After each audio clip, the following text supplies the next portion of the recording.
with the financial principles that I learned when I was a financial advisor and a managing principal of an investment firm. And I was responsible at that time for $500 million of other people's money. So you learn a lot about money. But then when you apply it to healing, you realize that there's an intrinsic worth or intrinsic value to your internal wealth.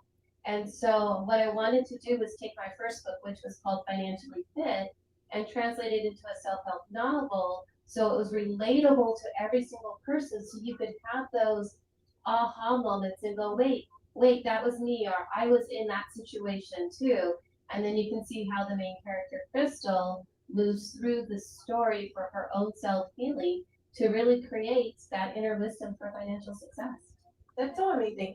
And the Abundant Soul, it follows the story of Crystal, right? But it is almost it's a fictionalized experience, but it's so deeply rooted in real life experiences. So curious here, why did you decide to write more of a fictional book to share the life lessons that Crystal comes to learn along her journey?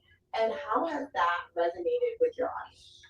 Well, what was fun with developing the character Crystal is that each and every one of the characters are inside of us and we're all aspects of them. And by the character development, we're able to follow the storyline. But as she goes through the different things, the actual opening scene starts with a car crash. How many of you have ever been in a car crash? Right? So we wanted it relatable and for people to resonate with the book. And then as she goes through her healing journey, what happens to her financially. And so some of the spiritual principles you'll learn with money is how you think and feel about yourself is how money responds to you in life. So if we don't feel like we're worthy or we're enough on the inside, chances are you don't have enough money in your bank account to fund your goals. And so there's a direct one-to-one correlation that I learned about over the last 20 years, and that's a relatable principle. So if I was just to say, here's, topic number one, and this is what we're going to talk about, you understand it, but when you read it through story format, you can actually identify with it. So it is a fictional book, but yet it relates to each and every one of us because our aspects are all in it. I love that. And Donna, today we have a very special guest with us, Marie Diamond, right? I know you've read her book, Your Home is a Vision Board. On a plane. Yes, I know you have her app. You've used the compass. And I've seen your office, right? And so you've made some shifts in your office after engaging with Marie's work and using her compass. So can you talk a little bit about some of the shifts that you've made in your own space and how you feel like that's inspired you as you've worked on part 2 of the Abundant Soul series? Yes. So one of the things that I actually learned from Marie was not only like in money, how you think and feel about yourself is how money responds to you in life.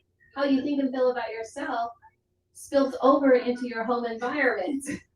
And where you live, how you live, where you have it decorated, what's in this corner or what's not, has an impact because you have a direct energy alignment with it. And I just remember one of the pieces of advice that Marie said was put an amethyst crystal in this part of your office and it will magnify your success corner.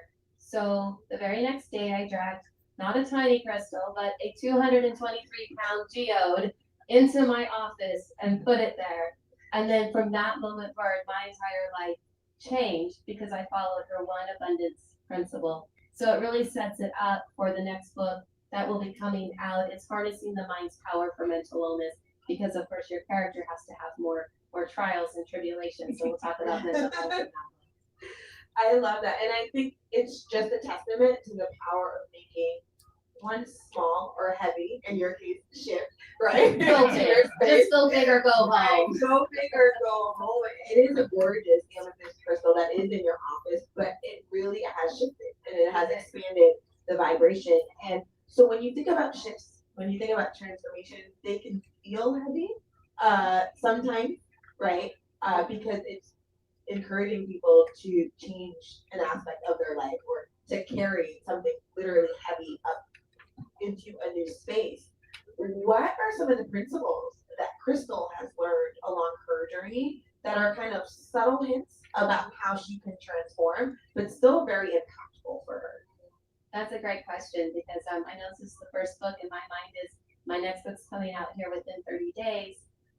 Some of the different things in the financial world was money is very much emotional. And when you get into an energy of anger or resentment, or you're in that pure frustration, or you're struggling, you're going to keep recreating that over and over and over. And when we started here, I said I talked about manifesting. This moment's printing your next moment, your next moment, your next moment. So if you're in those moments of struggle and sacrifice, you're creating that for your future. And so one of the things Crystal has to go through is learning how to get good on the inside of who she is. She meets another character by the name of Sita, who is modeled after a medicine woman that I studied with, and who really gets her good and grounded in the heart space, only to realize it was already within her, and realize that, well, if I'm in that moment of joy or in that moment of happiness or lightness, that creates my future moments. So the struggle and the sacrifice isn't there anymore. You're in the lighter energies, and if you're in the lighter energies, manifesting happens 20,000 times faster because it goes light speed across the universe and back. I love that. And if Crystal were to have Marie's compass, what do you think That's a great question. her colors would be? And what do you think that she would shift around in her space? I know what my colors are. For some reason, when you asked that question, the very first thing that popped into my mind was green. And I don't know if that's on the color wheel or not, but it's a very, very healing color. But what's interesting is it's not in the book, in the second book, she does have a birthday. So we know her age and the actual day. So you know what? I'm going to actually look it up in the colors because I can do that. I love that. And I think Crystal's journey, right? It's fictional, and so it helps a person understand the aspect of them maybe they don't want to see, but they would benefit from understanding so that they can continue to evolve. And I think Marie's compass and some of the concepts that are in Marie's books show you how you can actually take an active action that doesn't have to feel so overwhelming, like journaling, like moving things around in your space is very healing too, right? Because you might have stuck energy there that you can move simply by shifting your space around. And it shows that it's all connected, right? And there's so many different ways to transform. There's so many different ways to kind of expand your own presence in this world. Absolutely, absolutely. And if you go with the premise that everything is energy and your relationship to everything, even everything in this room, it's set up and designed in a certain way. So you'll be able to hear from Marie a little bit later the importance of that. But as I have implemented all the things that I've learned through our book and through our conversation, one thing after another just changes and it just keeps going. And now people are like, how do you get this all done? And you're like, it just is. And I'm like, maybe because I just put in the right energy flow by reading the book. That could be very, very probable. I love that. And so, what would you like to leave everyone that has joined us here today? And I know that people have traveled and they drove in LA traffic. And it was hot out here to be here. But about Crystal, as she goes into part 2 of her journey in the first book, they may not have read the first book, but some of these principles are timeless, whether they read them in the book or they hear them right now. So, what would you want people to understand from some of the things that you have been thinking about as you have been actively writing part 2 as you continue to travel around the world? There's a mantra that starts off in this book, and it says, trust and you will see, believe and you will know, have faith, all is well. Follow your heart and spirit will lead you.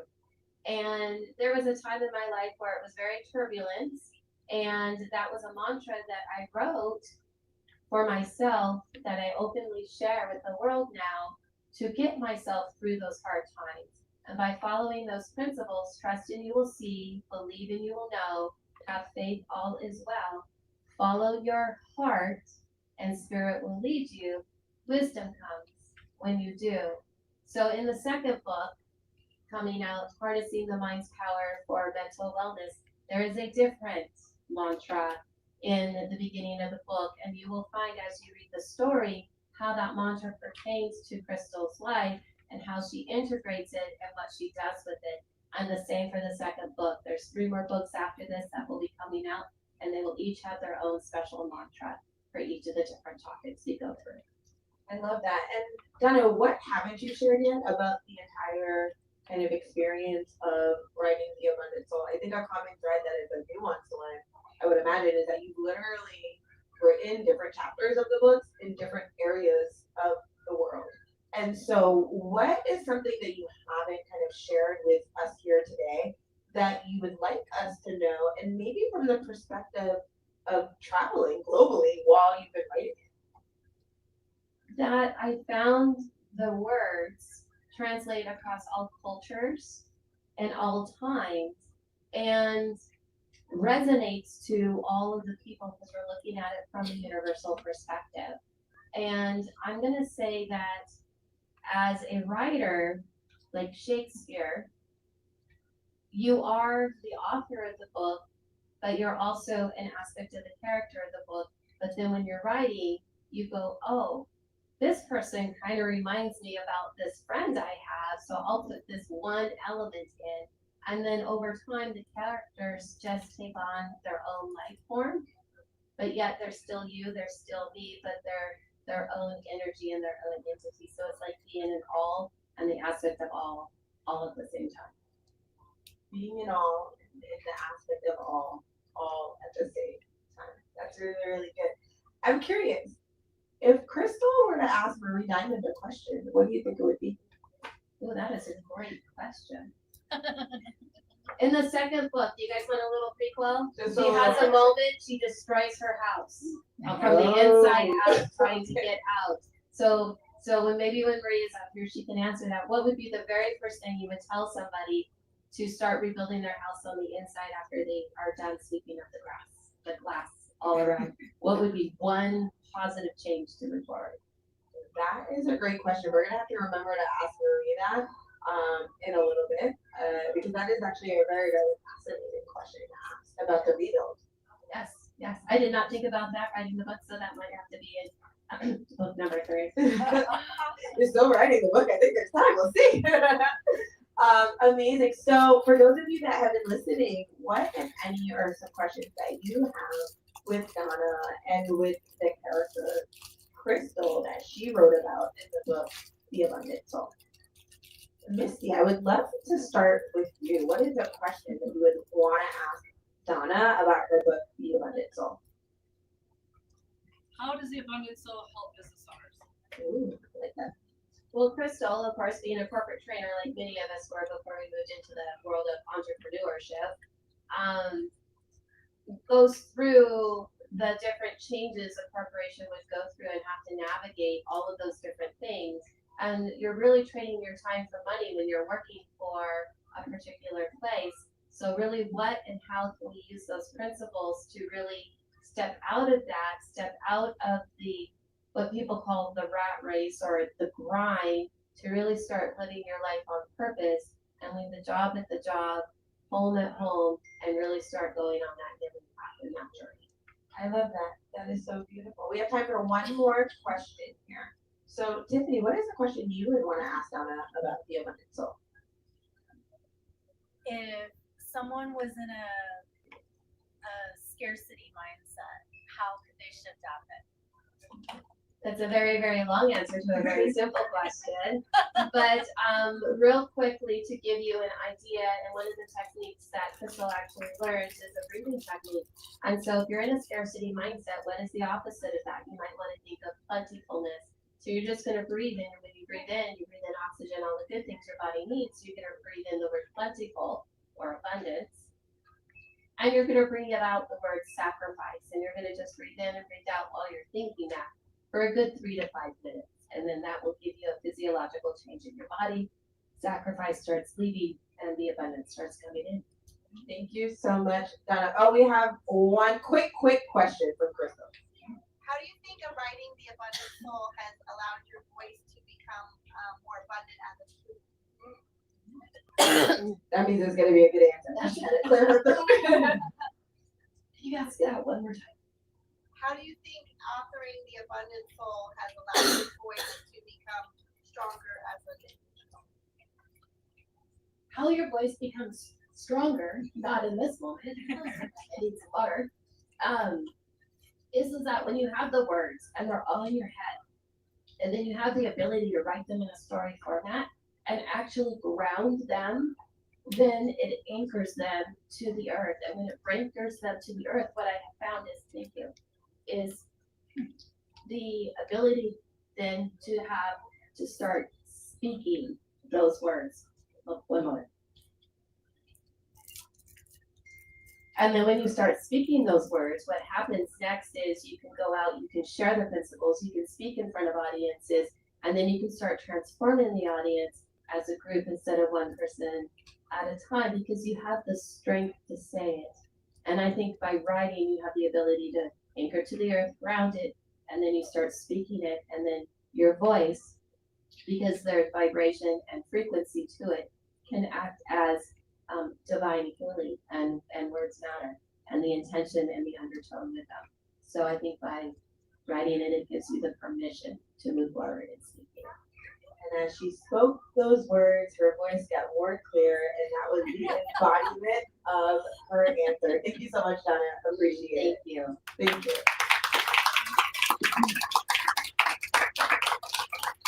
Amazing. And so next we're going to hear from someone very special.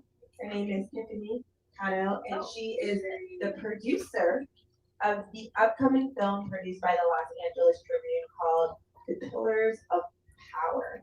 And Marie Diamond is one of the headliners in the Pillars of Power. And so Tiffany, it's amazing for you to be here joining with us. You just came out with a brand new book. You are a healer, you're a film producer, and you're also in some upcoming films. And so as we get started today, I would love for you to share, as you have come across Marie Diamond's work, how has it expanded your mindset or expanded how you approach your space and your home? When I first met you, Marie, my impression was, oh, she's like a Julie Andrews. She has this grace and this like queenly qualities and just like the spiritual essence just like oozes out of you. And I was like, I love that. and the fact that I get to be in multiple movies with you is even more inspiring to just. And then as you were holding my book, Sacred Body, Sacred Soul, we took some pictures on the red carpet, and I was like, maybe I should keep this book, not let it be sold, because I could just feel the essence that just by you holding it was infusing into it. I love that. And Marie does radiate. I have to say, she definitely just has a beautiful energy. She definitely has a beautiful energy to you. And so, Tiffany, you just came out a new book, and you talked about how your book was inspired by a devil, and there was channels. And it comes at an interesting point in time, right? Because you are a healer. You bring together a community on the weekends for 3-day sessions where you bring in different healers and coaches to help people along their journeys. But you're also in the midst of producing this film, The Pillars of Power, with individuals such as Marie Diamond and Sharon Lecter and Ken Honda and Brian Tracy and Dave Cordova and Dr. Joe Vitale.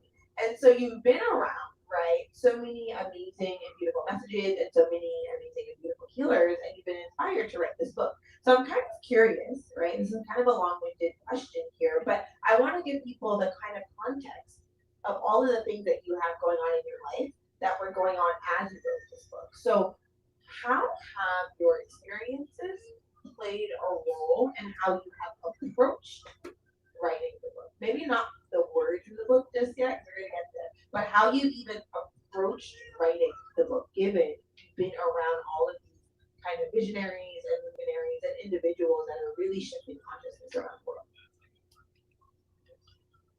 I've been blessed to be with spiritual teachers, holy masters, saintly people for most of my life. I mean, I've been clairvoyant my entire life. I've been able to heal since I was a small kid, getting paid for it since I was 8. And I love surrounding myself by high vibration people. And doing these movies, which first off, I had no desire in doing them, but I got the divine, this could be good for you and to help, humanity. So I let go of my resistance and just surrendered. And it was the best thing that I ever could have done. And then being on set with incredible people, meeting other movers and shakers is so inspiring. And it boosted my confidence even more. And it was a space that gave me permission to put myself out there in bigger ways than I had allowed myself to do up until that moment, which also included writing a solo book. I'd been in a couple of compilation books, but I still was hiding a bit. And then, being on set and filming, I was like, okay, check the box, check that box. All right, yeah, I can totally do a book. And then when I received the whoosh of a download of something that I was teaching already in my embodiment program for conscious creation, love, and empowerment, which was a whole series on self-love and self-compassion, that's when the whoosh came. It needs to be in the book. Yeah, and I think a lot of people can relate to wanting to hide, right? Oh, yeah. It's easy to want to do what you're doing, Especially, just in your own space, right? But there is something to be said about stepping up and taking more expanded space. So, what kind of gave you the courage to do that as you were kind of navigating, moving around, being around other people? What gave you that courage? when I notice that I'm feeling nervous, scared, pretty much any emotion, I give it to God. I empty it and I give everything. I give all my love to God. I give my fears to God. I give my anger. I give everything. And I just empty out so that I can then be a better instrument, a better divine vessel. And as I'm doing that, then intuition comes, blessings come, downloads come, a fearlessness. When you're being of service and connecting from a higher spiritual place, the ego has no place for its fear. It's not, having that chatter because that's not where you're connected to in the moment. Or at least that's how it's been for me. I'll just connect to my higher soul and source and then let that energy flow through. And teaching workshops for almost 3 decades now, actually since this body is now 48 years young. Yeah, it's been like 3 decades. And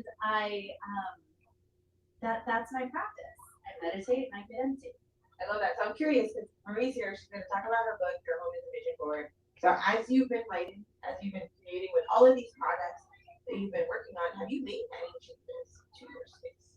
And if not, are you curious about what could happen if you made some changes to your space? Absolutely. Space matters. Every time, just even a simple house cleaning or decluttering, all of a sudden everything feels better, emotionally better, physically better, more energy, more vitality. And there are certain energetics in a space. Like even before I met you, Marie, Master Choka Sui was who I learned Feng Shui from back in my early 20s. And it made such a profound difference in my life.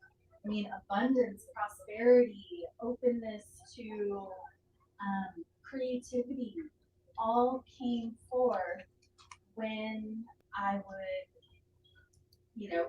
use proper Feng Shui practices. Yeah, I definitely hear that. So your book came out, it actually came out just last week, right? It did, it's brand new. Sacred Body, Sacred Soul. Yes.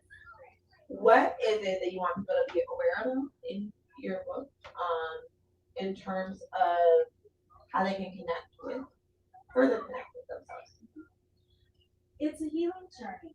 I tried to keep it in kind of a workshop format, and it's simple. So every chapter looks at what is the subconscious wound, what are the beliefs, what are the the chatter that's going on.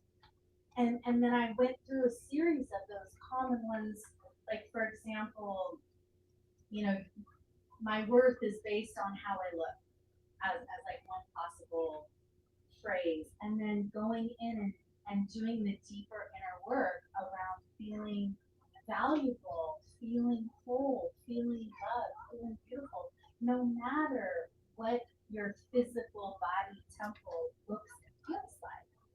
And it can be so healing. And every chapter has positive affirmations, there's spiritual practices, there's journal questions, there's an opportunity to go really, really deep within yourself to get aligned and at home and at peace within your own body temple. I love that. So, peace is a simple word. It's only 5 words. But it can be fleeting, right? It can be something that people strive for, but it's hard to reach. So as people think about bringing more peace into their life, what are ways that they can open their expansiveness of how to connect with peace? Pause, breathe, allow any negative cords, negative attachments. I see them energetically. You know, every time you think, touch, talk, look at somebody, there's cords. Some of these cords are good, some of them are not so good, some of them are very loving, some of them have fear and stress, and just being able to release those and come back to yourself without all of the noise. And I don't know about you guys, but I've grown up super impacted, what we would call an HSP, super or highly sensitive person, right? And so being able to feel energies, being able to hear and feel what people are thinking and feeling. And as a kid, I didn't know how to discern between what is my thoughts and feelings and what is somebody else's. And so, through a very painful process, I learned how to have healthy energetic boundaries and get back to what is my peace place without all the noise and everybody else's thoughts and feelings sponged into my space. Yeah.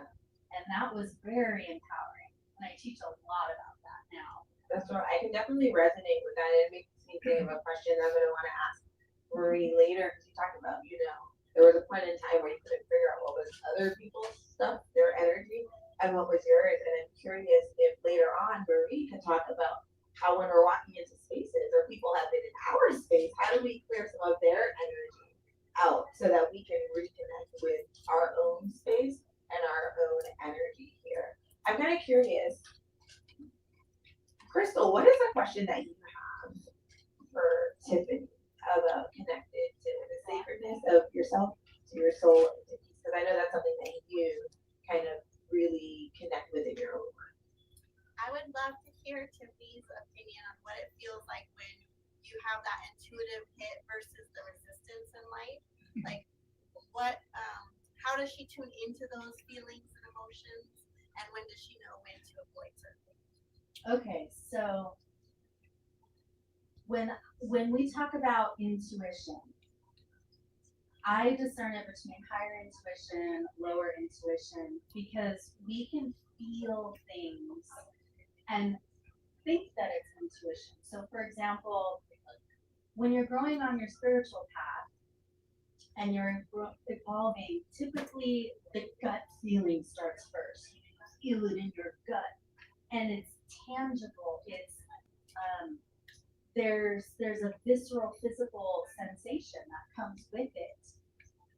But right here in your gut is also your solar plexus chakra, where a lot of stress and fear and stuff can also be very present. And that's why sometimes people think, oh, well, I have this, I feel it in my gut.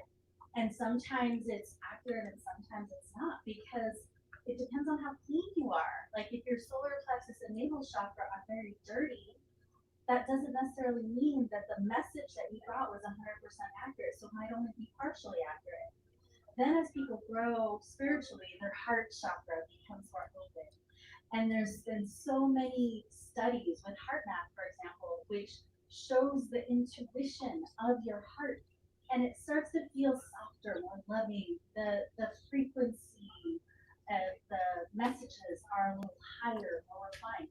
And then as you get into higher intuitive faculties, like in your spiritual eye, your crown, etc., and you get those whispers from your soul, and it literally is like a whisper. And it takes attunement, it takes the ability to dive in within yourself without any filters to hear it and to take that divinely guided action on it. That's good. You know, it's like you can take the message, but how is the instrument before you actually receive that message? That is also something that I think we're gonna want to ask Marie about in a little bit about how you can kind of clear your space to actually connect with what yourself, your higher self, may be wanting to tell you, or you may have things in your space that are preventing you from actually getting the message or understanding that message clearly. Tiffany, it's been such a pleasure to have you here. I know that you're so intertwined with the work that Marie is doing on the Pillars of Power. Congratulations on your book. I know you have a couple of copies here for some of the guests that are here, and it also can be found online on barnesandnobles.com. Thank you so much, Tiffany. Thank you. Thank you so much. Thank you so much. All right, I just wanted to say thank you, and that was amazing, Tiffany. And I know, Alicia, as we're getting ready here to bring up our next speaker, we do want to do a huge shout out to our online audience. Yes. Because they are here with us live virtually, and then we have over 500 live active people online with us. So give that a round of applause. I wanted to say thank you. I appreciate that. Yes, we are connecting with people from all over because we know that sometimes it's hard to get somewhere in person, but there are so many people that are connecting with visionary voices and that are here to tune in to all that Marie is doing and to all that our special guests are doing. So thank you so much for that. Now we're going to invite our next guest.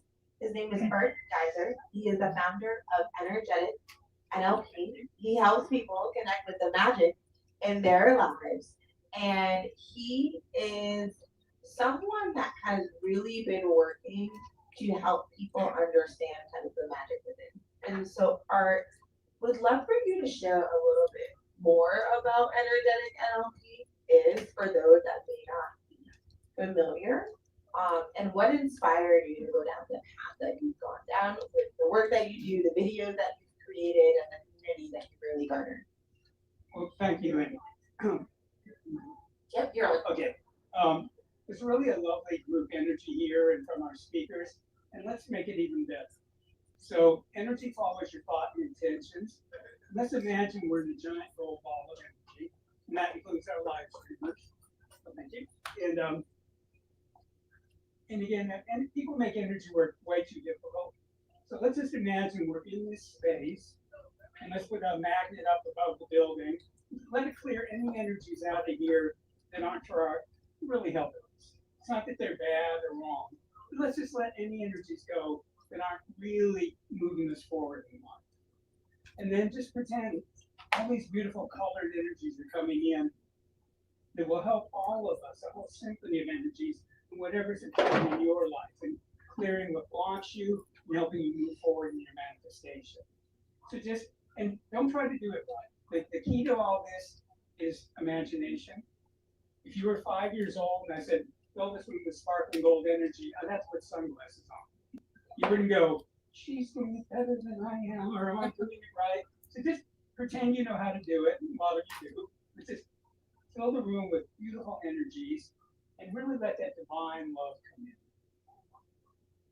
It really is infinite divine love. And a good friend of mine once said, I just realized I have a belief there's only so much infinite divine love to go around. Well, there's actually infinite divine love. So just pretend you're absorbing it. I love that. You talked about the gold glitter. I was like, oh, glitter everywhere, right? I love glitter. And we're here. Marie Diamond is here. She's talking about your home is a vision board, but really the space around us and how, whether or not we're aware of it, the spaces that we're in are impacting us. So I'm kind of curious for you, Art, over time, how have you seen the space around you kind of evolve? And what impact do you think it's had on your life? Incredible question, and it's so huge. trying to figure out how to even answer it. One of my teachers years ago, when you realize the space around you isn't empty, it changes everything. When you realize you're always in an energy environment. So just as we're surrounded by air, if there are pollutants in the air, some of them we notice, some of them we don't, or some of the worst ones we don't notice. In the same way, there's all kinds of energies around us all the time. And when you realize that you have agency, that you can change the energy environment you're in. And I'm really curious to hear more about Marie's methods for doing that. And it can be as simple as when you go home, imagine a magnet outside your house, and just give your spirit permission to clear the energies out that aren't helpful. You know, I would really highly suggest you don't go negative energies, be gone, and use that. Because as soon as you do that, you're getting into judgment, you get into resistance. And you all know what you resist. And what we say in energetic NLP is it's either your energy or it's not. If it's not your energy, it's either helpful or it's not. If it is your energy, it either belongs in present time or it doesn't. So we do a lot of work on, and I love what Tiffany was saying, because so often people go, oh, I had this intuition. If you look at their energy, it's like, that's not even your energy. That's somebody else's thought in your space. In fact, if I was riffing off this. Yeah, go for it. I'm sorry. Any emotional state that you have, you either have too often, like you're anxious a lot, you're angry a lot, you're depressed, you're whatever it is. Any emotion you have too often, or you don't respond to it well, it's not your energy. Other people's emotional energies are stuck in your energy field. There are energies from your ancestors, from everybody in your life. I think the kind of people who would be listening to this and are attracted to the kind of work that Marie does, and I do, and Tiffany and Donna, that you know, we want to help other people, and unconsciously, like, I'm a sponge. Let me absorb all that energies from other people. And if you relate to what I'm saying, and but what happens is whether you do that or not, is you want other people's emotional energies. And real simple technique you can do. It's not the whole story, but it really helps. If you in an emotional state, and when you're not trying to suppress it, you're trying to make it authentic. You can handle your authentic emotions. You can absolutely, whether it's grief, rage, any of it. What you can't handle is you're running other people's grief, other people's anger, other people's whatever. And a real simple thing that's very helpful is you just imagine the emotion comes out in front of you, and it's like a little ball of energy. And then you ground it to the earth. You give your spirit permission to drain out of it the energy that's not authentic. Well, even before that, say hello to it, acknowledge it, and then just imagine that the waterfall of energy is draining out the inauthentic energy, and then you bring it back in and absorb your authentic emotion. And if you do that about 3 times, you won't necessarily not have the emotion, because that's not the goal, but whatever the emotion it is, you either change or you'll be able to, I can handle it. I mean, I worked with a woman recently who was overwhelmed with grief, and when she did this, she goes, well, I still feel grief, but I can handle it now. It's my grief. It's not my mother's grief, my grandmother's grief, and all these energies that absorb this. And it can be so subtle, right? Sometimes you're not even aware of what it is that you're picking up. For everyone that has joined us today and that is listening with us online, what are 2 concepts that you want them to be curious about as they kind of leave hearing from all of the individuals that have joined us today, and leave hearing from Marie that's going to be speaking with us in a little bit, that can help them be more aware of the magic that is in their life? One is that a transformation can be easy and fun. Okay? I'm not saying it doesn't take some effort, but everything they have to understand everything. Like if you know what mom did, dad did, on and on and on. And I'm not saying there isn't some utility to that, but in energetic NLP, you learn to put your spirit with its vast perspective, and you get it to combine with your deep inner human wisdom, this very practical perspective. When they come together, it forms something we call your miraculous self. And your miraculous self is different than your high self. It's your spirit and your deep inner human wisdom collaborate. Now, you might think they'd automatically collaborate. They don't. It would be nice, but they don't. But the thing is, it's really simple. You can just set the intention you want to form your miraculous self. And then in energetic NLP processes, you set your consciously, you set the goal, what your outcome is. You give permission. And this is often the missing thing. Intention is not enough. There is an automatic permission to receive. So you set your intention, you give permission to receive, and then you let your miraculous self be in charge and let the energies do all the work. And I have a number of meditations online that people could use that to use energies. Very, very fascinating. I'm curious if you had a question for me, Marie, understanding her work, stemming from The Secret, being on Mind Valley, walking around the world, what would that question be? And how have you maybe already gone about finding the answer? Like through connecting with work. Yeah, well, synchronistically, I'm remodeling my house. So in my bedroom, bathroom, like a down to the studs. So it's like the perfect time to be thinking about this. I live in the hills and everything's oriented around the views. So everything's south, southwest, or southeast. So I have to figure out like, well, I will be asking you questions. I think Marie's company can help with that. Yeah, but it's a perfect time because and I'm determined to get rid of clutter. Yes, I'm on the hook. And so yeah, I'm really fascinated about what you're going to say tonight. It's perfect timing for me, particularly when you talk about your home as your vision board. And I've been doing some really deep internal changes lately. And so it's perfect timing for me. So thank you in advance. I love that. And for you, as you've thought about how you've connected with people, how you've connected with the people that you've worked with, what has been some of the biggest learnings that you've learned through the work that you do with others? That everybody is an amazing and beautiful spiritual being. They may not be manifesting it, but that's what they are. And Right after that. it's not about perfection. To me, it's like horseshoes. I love the game of horseshoes because you don't have to get it right. You just have to get closer. So to me, it's like, how can I more and more, and how can my students and my clients manifest who they really are? Yeah. And have fun doing it. So what are the ways, because I've heard you speak about it a lot, that finding the magic or allowing your imagination to kind of soar. Mm-hmm. What are the ways in which you found that that's been effective for you? And it's not to say that it will be the same for everyone else, but what are the ways that you've been able to find the magic in your own thing? Well, to me, one of the most important things is to stop trying to get it right. I managed a medical research lab for 11 years. My father was one of the first computer guys. So I've got a very logical part of me. And I always wanted to understand things and figure them out. And there is a saying, understanding is the booby prize of life. And there's a lot of truth to it. And so what I want people to get is, yes, you want to do this introspection and everything, but to me, it's like when people talk about chakras. Are there 4 chakras, 7 chakras, 15 chakras, 144 chakras? Do they come out? Do they go up? And I think it's all of that and more. I think we are these incredibly multidimensional spiritual beings. Everything about us is multidimensional. And you need to have ways to think about things. But as long as you don't believe they're true, and you play with them. So I made up a term, beliefs du jour, like soup du jour.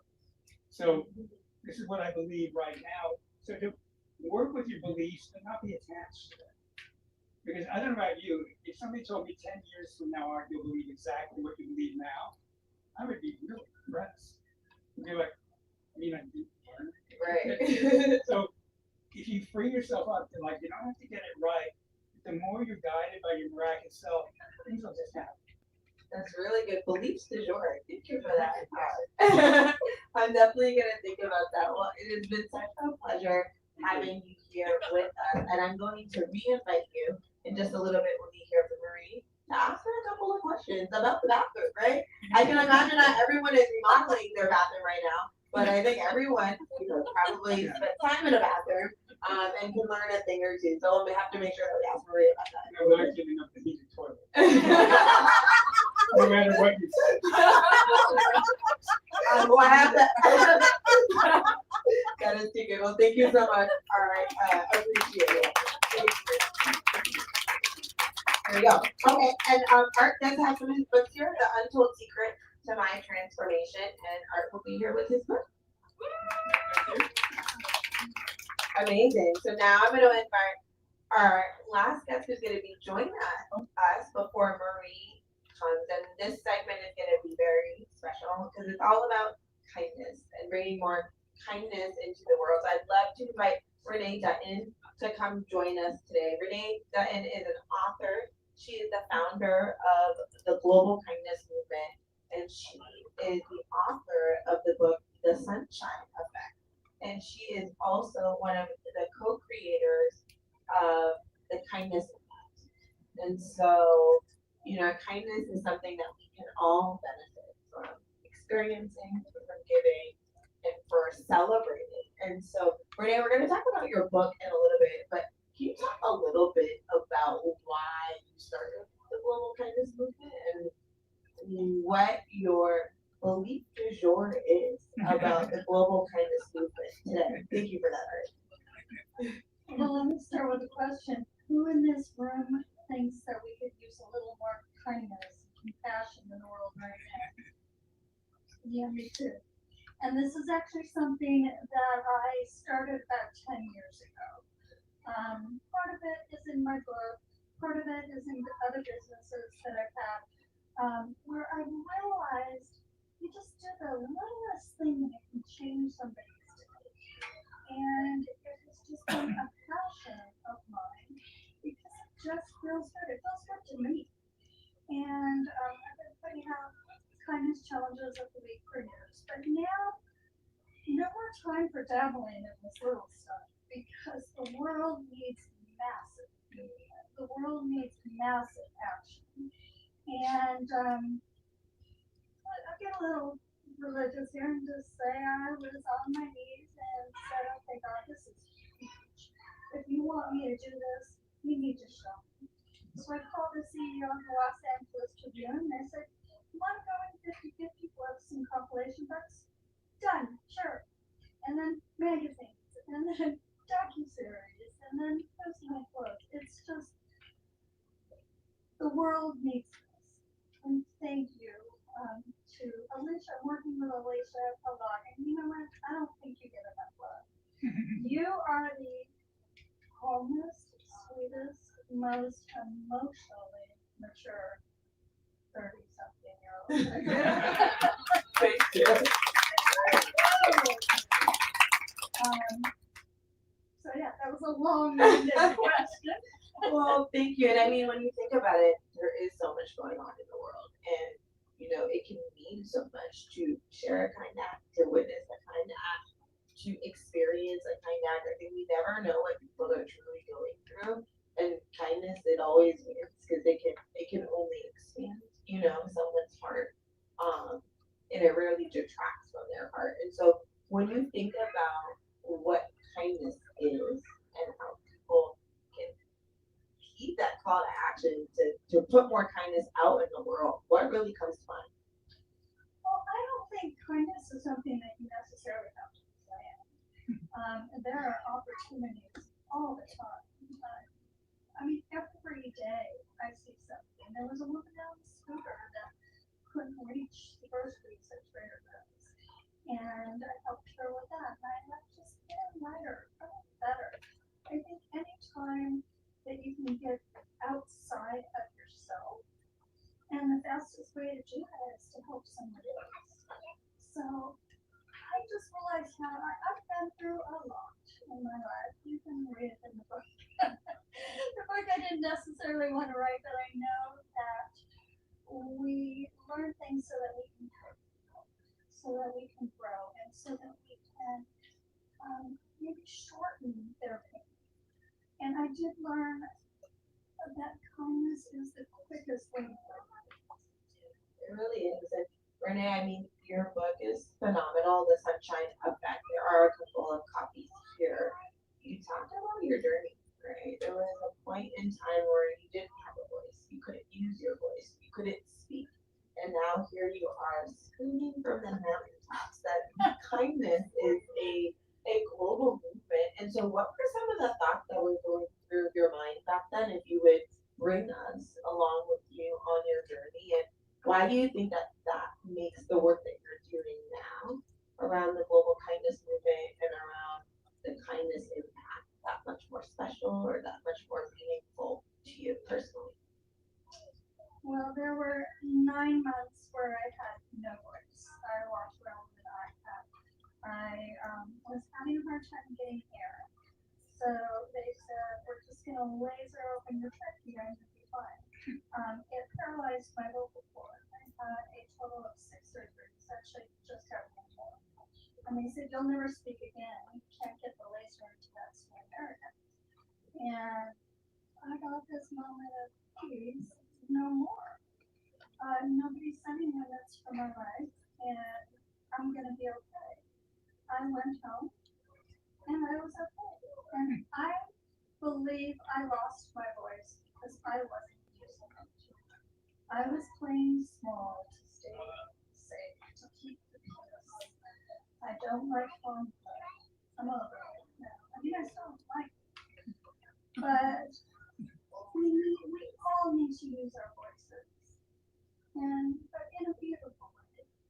You know, keep the derogatory remarks to yourself. Wow. Felt like you lost your voice because you weren't using it. And so, how would you want to connect with those that are here today that maybe have this idea that seems small, or they want to go with it, or they've tried but they've kind of whispered it, they kind of have whispered it to themselves or to their friends, or maybe wrote it down in their notebook, and they weren't sure to just like take that step forward, or just to say it just a little bit louder until their voice really resonates to them and then to the world. Yeah, I'm not going to say it's a quick process, but if you feel that you are not being true to yourself, then that's a problem. And I wasn't being true to myself because I just wanted to keep the household quiet and easy. And so figure out what's important to you. And if you're playing small and it doesn't feel right, then take baby steps. I love that. And Marie is here. She's going to be talking about her book, Your Home is a Vision Board. In just a moment, if there's a question or something that you thought about as you connected with Marie's work over the years, what would it be? Give us a little bit of a preview of what that question would look like. And then what are ways that interacting with Marie's messages, how has that shifted things for you at your house, in your space, and how you think about creation and manifestation? Well, I have to say, I met Marie in Las Vegas a few months ago, and she was saying, make sure, here's your question, make sure not to have your desk face the wall. You don't want to walk in and see your back. Is that correct? Right? So I immediately went home and turned around the desk. Okay. See, quick action steps here that are effective. And I mean, I like things pretty clean, and but that was, I keep it fairly clean.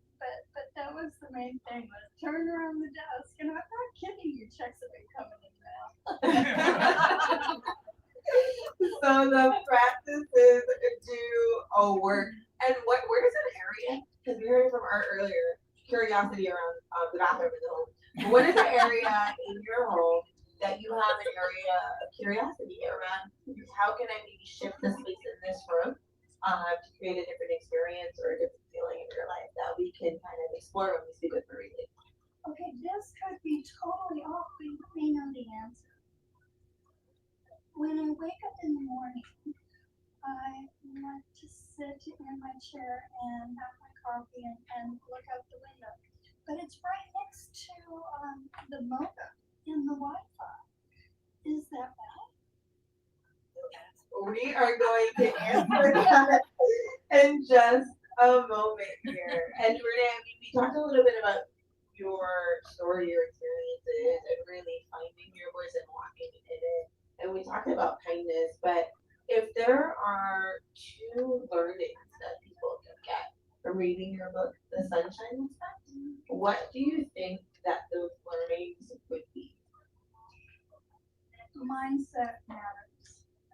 No matter what you're going through, I have found that if you don't have a strong opinion, like, sure, this feels horrible. I mean, I lost the dog, the husband, the house, the children went to college. It was just my boys looking after another.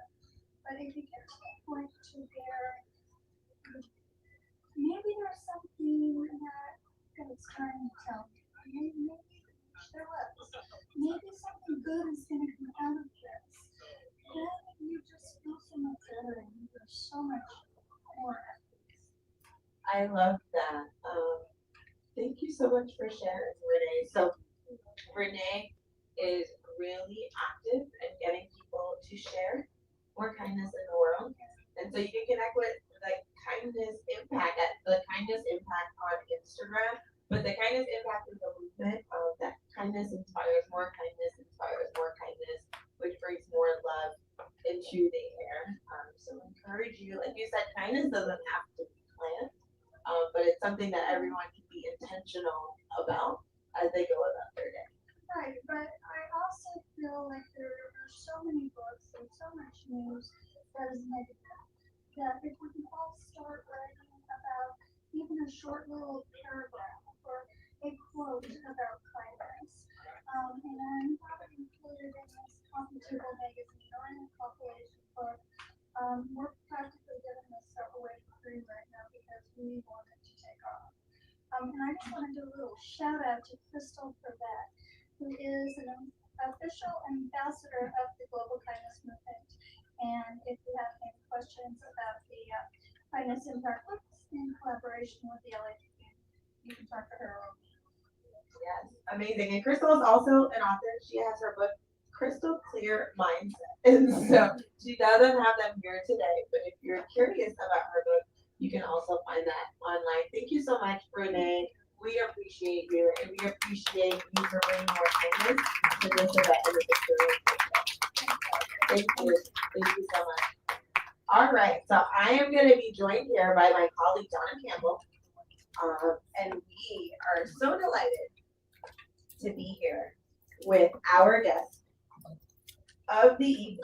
Her name is Marie Diamond. I know that you all, thank you so much, Shane, know her. She is an author of many books. She was in the film The Secret.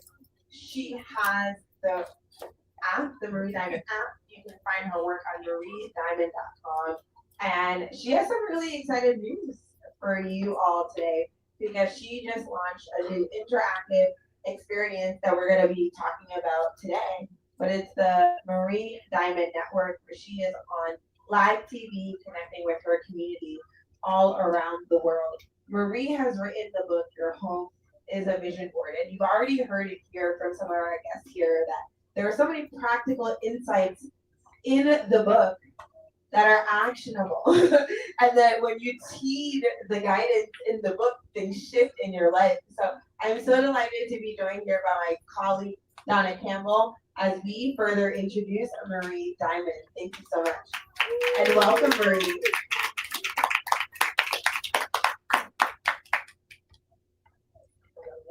Hello everybody, online. So wonderful to be here. Yes, we still have going strong over 500 people here watching us online. Thank you, everybody. And please keep those comments coming in. Yes. So, okay, Marie, you've written a number of books. You have traveled all around the world, and your home is a vision board. It reframes the understanding of what a vision board is. It brings it to life right there in people's spaces. As we kick off our discussion today, what is it about even the title, Your Home is a Vision Board, that you want really people to understand and connect with and be curious about? Well, as you know, it was in the movie The Secret that kind of launched this whole idea, almost mainstream, about vision boards, right? So when Joe Maxwell in The Secret was talking about vision boards, from that moment on, it became like its own journey and movement, and people start looking at vision boards or mood boards or whatever you call it, twin boards. And so, and I made a vision board. It was actually a vision board. I kind of put on the wall in my room all the things I wanted to establish, the places I want to travel to, and so forth. Um, but what I then later on understood as I became a function master is that it's not just what you put on paper that can help you, and not just by writing the goals and putting beautiful images around it, but actually that everything around us is constantly subconsciously giving us a message.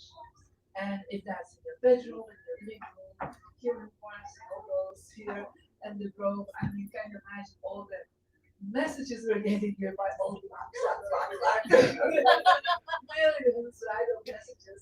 But the whole point is that I started understanding that as I'm a trail master, I started understanding that everything around us is affecting us on the subconscious mind. And I wanted to find a way to explain it that was related with manifestation and the law of attraction. And so I remember very exactly I was in Prague in 2017 teaching about the law of attraction to about 500 people, and people were like, "But how is it affecting?" And it was the question, and I said, "Well, your home is a three-dimensional vision board." And from that on, and everybody in the room was like, now we understand it. And that's actually where the title came from, because from that moment on, I explained to people how their space that they live, work, and something is really affecting them non-stop. It's an ongoing message that is given all the time. Yeah. That's how it started with the story. Wow, that's so fascinating. And since then, so your book, it came out in the fall of last year. What is something that has most surprised you about what people have been experiencing or doing since coming into connection with the words on the page in your book?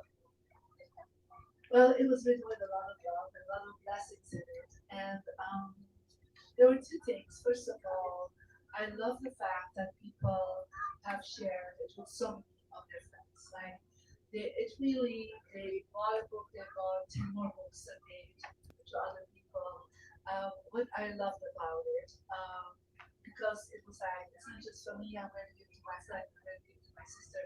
So, and people would text me on DM me on Instagram, like, "Oh my God, look at this person, I'm reading this book, and I bought already 3 books, and I'm giving it away." So that was always so beautiful, because you see that it really impacted them and they wanted to share it. And a second part that I think I shared earlier to you, what I love about it when some people would say like, "Oh, we read your book, we made our vision board," because it also teaches you how to make a vision board based on your personal energy number, and that's based on your birthday. And they said like we did it with the whole family, like the parents, the children, we all sit together, we go step by step, we create our vision board, we have downloaded your free app, and then from there, having their vision board, they went to their bedrooms of the children's bedrooms or wherever they are sitting and see if that environment is reflecting what they have put on paper. And that was such a sweet moment when I started seeing that one more religious messages from people saying we do it as a family. That was super sweet. I love that. I have to say, I bought the book for my mom. I was like, how can she kind of shift things around at home? And it's fascinating. I remember when I first bought a copy of your book, I was reading it on a train. And I was taking notes, and I was like, wait, I need to read this at home. Right? Because there are so many actionable insights that people can take. So can you walk some of our guests here that are joining us in person and online on how to think about and frame their understanding of how to truly amplify the impact that the book can have on their life, by like even how to approach when to read it, how to read it, how to think about your space when you're reading it, how to connect your app to the experience of reading the book to really transform their space. Well, the first thing I would like to share is like I want you to become aware of your environment. because most people are not that. And so I think definitely in the time of COVID, people became more aware because they were more at home. Right? They were not only living at home, they were also working at home. There was just 24 hours a day. So I think that's kind of shifted people more to become aware of, wow, that color, the chaos that is here. Oh, I don't like it. It was a time when most people were renovating, remodeling their space was actually more important. And so it was really interesting for people to start seeing that is this home still reflecting? Because I always say that you ask yourself the questions, right? It's like walk through your home and ask yourself the first question: is this home reflecting me right now? Yeah. And second question is my home reflecting myself for the future? Yeah. So, for example, you're single, right? And you have your mindset and your life is all about, okay, I'm okay to be single. And then you look around and you see you have all these images of single women around, or a single cat, a single candle, a single this, right? And they're like, well, you've been reflecting what you feel in the outside world, not just in the people you meet. Perhaps you are having a lot of single girlfriends, but also because it's normal. You externalize the energy that you are, yeah, and the actions you take, but also in your environment. But what if you can change that and to say that, like, what do I really want to become? And that you see, like, well, I really want to be in a relationship. Okay, why don't you put two candles and two cats and two hearts and just saying like, hey, I'm open to a twosome, right? You're not going to the twosome yet. But the whole point is just changing that energy, right? And so I wanted people to become aware how important the environment was. And so in this moment, for example, I was the only one that was talking about how the environment was creating a mindset. Yeah. And I've seen over the years that a lot of people are trying to do attraction manifesting, but they're missing a major tool, and that's not the tool of your mind, or the tool of your writing, or the tool of speaking and your actions. It is actually your home as one of the manifestation tools because it's reflecting you. And so the more you share outward what you want to become, the more it's also will again go inside of yourself. And there's this almost energy moving back and forward. So that you're like, oh, I am, my life is in chaos, but look around you, it is in chaos. It's a mess. But you don't think about that. That's also again affecting you in yourself. So there's like this in and outward integration. And so for me, understanding that and how to share in a very simple way to become aware, like look around, what are the things you can do, and then knowing that this process is a very personal process, and that is actually based on your personal birthday or personal feng shui. And that's why we believe in personal guidance app when you're putting in your birthday and you're getting literally a I would say almost a profile that you see like, oh, this is a good direction for me. This is what I can place there. And as you're doing that, you're adding such a huge part of the law of attraction that is manifesting easier, more effortless, because everything is aligned, not just what is inside of you. Of course, it starts always inside, but how you align it with the outside world, and how the outside world aligns with that. I absolutely love that. And like Alicia, reading this on a plane, I realized, and I have read it more than once, that when you're in your own home environment, you're reading it, I like to take quick action. So I start implementing everything in here and have followed a lot of the advice. And now I have several questions for you. But the first question is, now that I have done that, and one of the things I love to do is to travel. So now I'm traveling everywhere, and I'm not home in my own environment. I'm in other people's environments or hotel rooms or Airbnbs and different things. So when a person has the life of their dreams and they're traveling and they're not home in their own environment like this, what would you recommend to that person to stay energetically in alignment and balanced? Yeah, well, I'm traveling all the time, so I can answer that very well. So I would say first of all, you have to understand that the space holds energy, and there can be energy, especially in a hotel, for people that have this. I don't know, thousands of people have been in that hotel room. So how can you make it your own, even if it's for one night? So I always, for example, have some lavender essential oil or a lavender spray. So to just spray that energy, open the window if you can, and you can even focus on having a magnet and kind of pulling it all out. Whatever works for you, but just to create a bit more an atmosphere, and maybe that you like another essential oil, like something that feels like it becomes your home, right? Um, so that is something that can be helpful. And then what I always do, I always have a fabric with me to cover the television, because at night the television reflects back with a black mirror, and that means that that mirror has seen a lot of people sleeping there and has a lot of other. So I thought it was in here. so I cover that so that it doesn't become like a portal of memories that has been in that space. Yeah.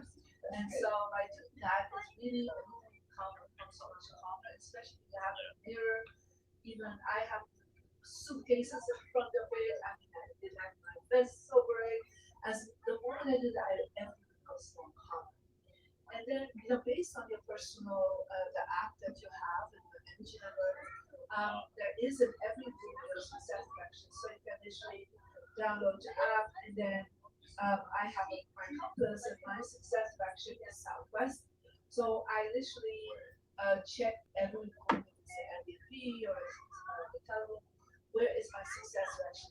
If there's a garbage bin there, I need to move it. Because otherwise I put, my success in the garbage. I get a little table, or I even put my suitcase there, and I put things on it. I always have my book with me. Yeah. I have post-it notes with me, and I write some goals that I have, or I stick it in that area that is good for me, and I hang it on the wall. You should see my hotel room. So right? And it's like, oh, I'm here. I'm speaking for this audience. Okay, I write it down. I also have a picture of my family with me, yeah, and my dogs, right? And I also have a little crystal globe with me, yeah. And I always put that in my relationship direction in my hotel, because wherever I am, I'm connected to humanity, I'm connected to all my students worldwide. So, and of course, I see my family there. And I make sure I do not put any clutter in my good direction. So that's, of course, it's amazing, because otherwise you're creating more beta brainwaves, and you want to create alpha brainwaves. I sometimes in a hotel room and I need to work, email, sometimes calls, podcasts, interviews, and I make sure I'm always facing a good direction. So the good direction is seeing the door, always see the doors, that was mentioned, and never sit with your back to the door, because you're not in a command position. We are really good here, right? Because we see all of you, we see what's going on in this space. You guys don't see it, right? But hey, we're the ones speaking, so that's fine, right? So even in a hotel room, I never sit with my back to the door. So whenever I'm online, and I also try to face one of the directions. These are simple things that you can do every time in every place, and I do this for 10 years. Because the next day I have to speak sometimes with thousands of people. I need to be on top of my game, yeah? And I don't make any clutter in my hotel. Wow. Wow. I think I'm gonna be remodeling all the spaces. I'm gonna have an extra suitcase. The other question I have for you, Marie, is a lot of people ask about their office space, their bedroom space. Art was asking about his bathroom. Is there a question that is very common among everyone that is like the number one question? everybody wants to know now. But it's interesting. A lot of people ask about bathrooms and kitchens, and I would say don't worry so much about it because you don't spend time there. You know, it's like if you, I always say, focus on the spaces where you spend at least 3 to 5 hours a day. If you spend 3 to 5 hours a day in the bathroom, there's a problem. Okay, so make sure you keep it clean, keep it organized, make it smell nice. You can have your seated toilet. No, beautiful, no problem with that. Just don't put personal things in your kitchen or your bathroom. No personal images, no pictures, because there's a sink or a stove in the kitchen. You're draining things, you're burning things. So don't have that. For example, a lot of people put in their kitchen on their fridge, they would put all images of their family, right, or their travels, and I say, you're freezing them. You know, it's cold there. Don't do that. You know, you open that door and it just always smells so fresh in the fridge. So just take that out. Put them in the living room. Put these images in the family room and your bedroom where people would literally visit you. They don't visit you at the fridge.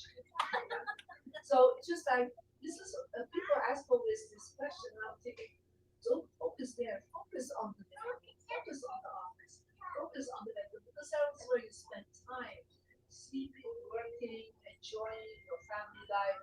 So make sure these places are really uh, wonderful to be there. There's like some good atmosphere, some good colors. So all the elements should be there. You know, just feel that this is a place where you can live fully in your highest self and your most expansive and the most, what I love about what you said, the most miraculous self. Yeah.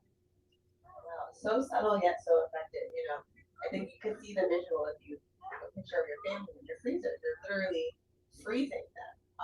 And so oftentimes there are a lot of things in our space and we don't really understand the subtle impact or the subtle messages that we're sending to ourselves and the people around us. And I love that about your work. You really remind people that it can be so subtle, but it's so effective, and the impact is actually pretty profound, or it can be profound on your life. Yeah, and it's just simple things sometimes, but I always say, for example, like say in the bedroom, right? I was just in somebody's bedroom and they had a huge painting of a horse. And I said, she said, I love a horse. I said, do you ride a horse in the bedroom? She said, no, of course not. I said, well, you know, if this horse would be really here, how would your subconscious mind feel? The subconscious mind would say, whoa, I don't think I will sleep there. Right? I'm so restless here. I don't sleep very well. I said, of course not. There's a horse in your bedroom. Right? Take that out. You know, a horse is a very big, beautiful being. And she said, oh, but can I not put it in my living room? I said, yeah, that's fine. You'll wait there. That's not a problem. Right? So we have to become aware that everything around us is giving us a story, a message in our subconscious mind. And is that story right for that area? Yeah? If you have like an image of, um, you know, I would say Picasso, for example, with a woman that's all like, you know, strangely painted, and you would hang that above your headboard. How would that woman feel that sleeps under it? Yeah. So I just want you to pay more attention to the things that you have around you and how that can affect. That's so good. It's not it's, you know, they say there's that saying that your life is a reflection of the five people that you spend the most time around. But it's like your life is also a reflection of the five spaces that you spend your most time in. It's definitely affected by a place where you spend more than 5 hours a day. Yeah. Yeah. So if you are in your office and you know you're sitting the wrong way and you are literally surrounded by mess and chaos, how can your business move forward? It's impossible, right? You're just not focused. And so what do you have around you is going to affect your business, your prosperity, mentality, and so on. You know, so make sure that space is telling what you are about. right? I have my awards out. I have my certificates out. It's like I have images that technical notes. Like when you come into my office, you recognize it is my office. Yeah, it's not like somebody else's office, right? So many times I've seen that people put things out that just are not reflecting the work that they want to bring or the purpose that they have in their life. Um, and sometimes I find that the bookstore, whatever they want to like in areas that don't make sense. I remember once I went to the home of one of the Rolling Stones, right? And so I come and I'm like, I'm looking everywhere where his golden records were hanging, and I couldn't find them till I went to his restroom, his toilet area.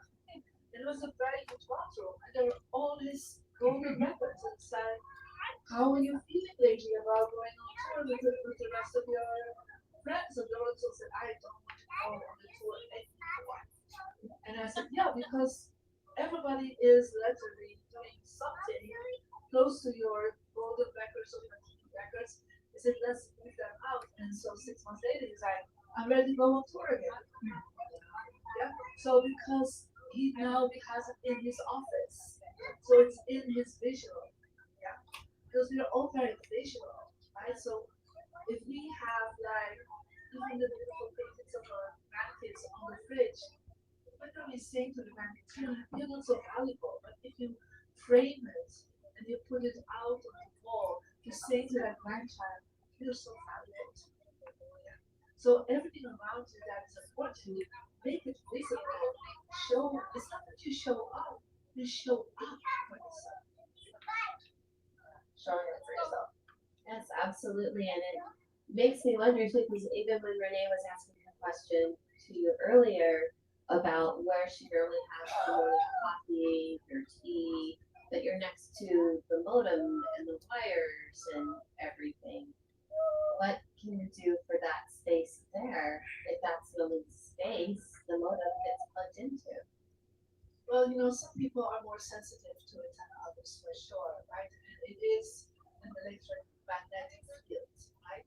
So it's possible that you just, for example, put a beautiful crystal there, or there's some plants that are very good at absorbing some of that energy. It could be a beautiful salt plant, for example, absorbs a lot of that energy. I mean, there's a lot of things out there on the market that can help you with that. But I would say it will, for more sensitive people, it will be effective for sure, right? I cannot do that. I cannot sit close to a mountain like this. I need to be a little more taking the distance from it. But I would say if it's just a 5 minutes, a half hour, it's fine. But what if you would be sitting there 5, 6 hours? Right? That is where I would then start being perhaps could be interesting and affecting you more than you think. Yeah. Missy, you have a question. We are going to have a Q&A so that we have interactive audience questions. So if you would like to ask your question now, Can I go along with that? Where should I put my wallet? Should I get a tree? Wallets? A wallet. Yeah. Well, a wallet is definitely is part of the abundance energy, right? So it's very interesting. A lot of people put them on their nightstands, right? And I always say to people, don't do that. Yeah, because you have to think that when you sleep, your aura field is literally as wide as your arms, right? It's like as wide as this, right? So when it's on your nightstand and you have the road there, you'll be also more worrying about money actually. Yeah. So I always say put it in your living room, put it in your success section when you don't feel safe because it's a symbol of abundance. Yeah. So that's what I would do. But I would not put it on the nightstand. First of all, you don't get money in your bed. Most of us. the insights and wisdom. I'm actually kind of curious, Marie, because you just said, some people will put their wallet on their nightstand. So what are 4 or 5 habits, let's call them, or things that you've noticed that people do often that is such a simple tweak that if they adjusted it or they did something else, maybe it's what they do right when they walk into their front door, or something that's right into their foyer, or something that is in their living room. Maybe they spend a lot of time there with their family. That are simple shifts that they can make that really do have those transformative impact that they just make a shift or two. Well, as you come into your home, I would always say, just have a thought of gratitude. Yeah, you have a home. Right? I've been in my life without it, so I know what it is when you can't find the right home without it. So it's like have a home with gratitude. I'm so happy the home takes. I'm happy. That's just a simple thing. But also, I want you to be aware that a lot of people use their side door or their garage to go inside the home. And I always say to people, use your front door more. Because your front door is what we call the mouth of cheese, where the abundance is coming in. And I said, if you use your back door or you use your garage, you actually, the first thing you come in when you're moving into your space is in your garage. It's not so pleasant, it's not so beautiful. You take the back door, you see your kitchen, it's not so pleasant. So when you come in, make sure you welcome yourself. Have a beautiful orchid, perhaps a picture of your family, a candle. When you come in, like, oh, I'm magical. I always say to people, in the word home is a word with, right? And it's one of the oldest and most beautiful sacred sound that is in the world. So your home can really help your spirit to elevate. So that's the first thing I would like to do. The second thing I really would love everybody to go home and people that are at home right now is just really take time in the next week to go through your stuff and see what you can let go. Yeah. Because creating space is not just creating space in your environment, it's creating space in your mind, creating space in your heart. Yeah. To go to the next level for yourself. So let go of at least 10%. And that can be given away to goodwill. It can be perhaps things that are broken that you say after that broken marriage. Just open the space, organize things, yeah, better because the more you do that, you actually say to yourself, my life will be more organized, my life will be in a better space. So that's something very simple. But start first of all in your bedroom because your bedroom is the most vulnerable place because you're earth. So if you have a lot of clutter there, it affects you more than if it's in your living room. Yeah. So declutter your nightstand. Don't have shoes and clothes on the ground. Some people are like, oh, I don't have a lot of good romance happening. I can imagine. To get into your bed, I have to fall 3 times over all your clothes and shoes. I mean, it's so much, right? So all the point is that you become aware of that.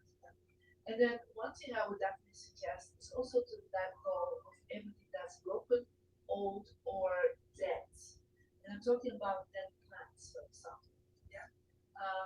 Anything that is like potpourri or something, there's no vitality in it.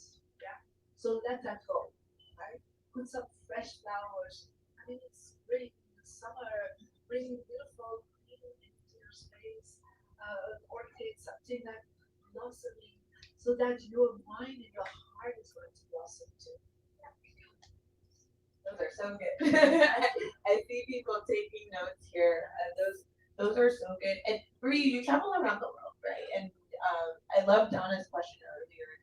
Your home is a vision board, but I love that you kind of shared as you travel that your home is where you are. So even if you're traveling, even if you're not in a space that is your home, you bring things that you would like to see around you in your space. And so, what are some of the biggest shifts that you've seen with people as you've traveled around the world and shared some of the messages and the learning that you have with Feng Shui, with organizing your space, and with how people connect with the environments that they're in? Well, I would say one of the first things that people say to me is that they feel life gets easier. Yeah. Because now it's not just that they're manifesting with their mindset, but it's like everything around them is aligned and they feel like things go easier, more effortless. That's one of the things. I do see, first of all, so that people, especially families, businesses, that there's more harmony, there's more peace, there's less conflict, there's less accidents, and people get along better with each other. And that alone just touches my heart because coming from a background where there was in my home very bad feng shui, when I grew up, where there was a lot of conflict and abuse on many levels. For me, having a beautiful family now myself, knowing that it is possible when you create a peace function to have better relationship with your children, long-term relationship after was married, and to have a space where you feel, peaceful, productive, creative. That is all possible, and that is something that always touches my heart. And then, so many people say like, I found the love of my life after doing this, or my new business went off, or my book became a bestseller, or so all these things that I hear daily. Right, I have more than 2 million online students, so I hear daily all these wonderful stories. People saying, I did everything in the secret, did everything in law of attraction, nothing was happening till I added your aspect, your system to it. And I said, you have to understand, even the person that was making the secret on the earth, she came to me telling me, read the secret doesn't work for me. And I said, let me do my magic. Let me come into your home. Let me come into your office. Let me redesign everything. And once we did that, that's when the secret took off. And that's why people call it the secret behind the secret. That's my name. So, but also that so many top people like Bob Proctor, Jack Canfield, Mary Williamson, they're all these amazing teachers and speakers, Sean Bray, and so many teachers like that. When they are stuck, when their mindset is like not able to create the life and the dreams they have, they call me because there's something off. And when I align everything for them, then they're like, oh, I got to the next level. So your home can elevate your dream or can block your dream. It's up to you to do something about it. That is right. Let's give that a round of applause. I would love to hear you in the audience to think of your questions. We are about to get into the Q&A portion of this evening in just a moment, but I'd be remiss, Marie, if we didn't want to congratulate you for the launch of the Marie Diamond Network that launched this week, where you're connecting live with individuals on TV a few times a month. Can you talk a little bit about what that experience has been like for you and what people can expect to learn and how they can expect to engage with you with your new network? Well, about 10 years ago, I actually got this idea that I wanted to create a very diamond network. And so I put it on my vision board in my success direction. I even created a banner for it at that time. And so, but I had no idea how this was going to happen, right? This was before the streaming platforms, before we watched Netflix, let's be honest, right? So I was given the opportunity with a platform Fireside, where a lot of top celebrities having their streaming platform, to create my very diamond network. So we launched it actually yesterday. And so what I do, because I love working with people that I can meet in person, is that we have several shows every month and it's all live. So it's like when people do Netflix or pay something small fee. And so people are every week, every Monday morning we do a huge meditation and healing session for people to help their liberation. Then once a month we do a whole show on manifestation, a show on Feng Shui.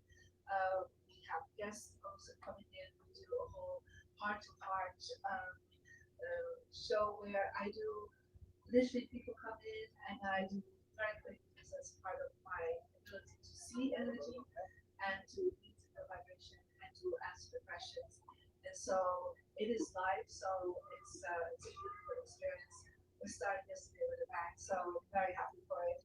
And it's a dream come true for me because I have students in the 9 countries, so we'll be bringing these companies together and I'm live all the time. 8 times a month. And you had a banner. So you literally, your home is the vision board. You had a physical expression of what you wanted to bring into your life. We had to wait 10 years because the technology had to come. Now, I do need to know, in your success section, did you put any awards for your new TV show to win now that it's launched? Very interesting. I have not. Well, I have Oscars.